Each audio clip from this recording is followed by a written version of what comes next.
Het Bakkes. Dat is een vertelseltje op Scherpenzeeler plat van Jozef Derichs. Vroeger stond bij ons in een nabbertje bij Oud Bakkes, wat er voor immer alle 4 weken gebruikt wordt. Al vroeg aan de morgen wordt met chansen dat Bakkes van de oude tuin opgestapt en een hets gebracht. Zo om 9 bis 9:30 kwamen die lui en brachten dat zwartbrood. En grote mollen waar dat met die veut gemengd worden. Dat duurde zo ongeveer 2 stand. Daar kwamen ze met witbrood. Dat duurde 1 stand. En het laatst kwam de vla onder kook. Verbinnen aan die zie van dat Bakkes worden breer aangebracht. Daar wordt dat bakje erop gesteld voor uit te keulen. De houtmakador en dat Bakkes was de oude tuin. Die regelde de ganse betrieb in het Bakkes. Zijn schwester en zijn broer moesten dat nevenwerk doen. We hadden vroeger in Scherpenzeer nog een winterkermis.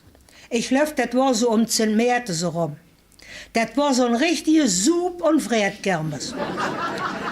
En die kermisweek wordt dat Bakkes erg strapaziert. We zongen het Friedes, wenn van die nabberschap al die vla en de kook gebracht wordt. Daar kreeg Sturen het kaum nog gedaan. Voor 3 jongborsten. Ik was de jongste met 12 jaar. Loren hingen die grote hek van die huiswee en bekeken ons dat speel. En wat daar ons af en toe liepen staat, het water in de mond beneden. Den vla en kook waren in onze kindertijd nog het jans bezongen.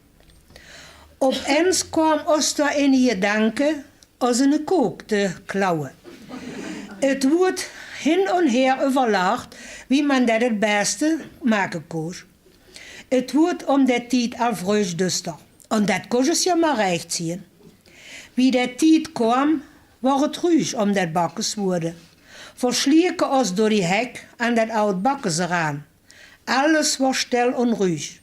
Ik was nog kleinste. Ik moest door dat lekske mich dwingen. Wat aan stelle van een venster was.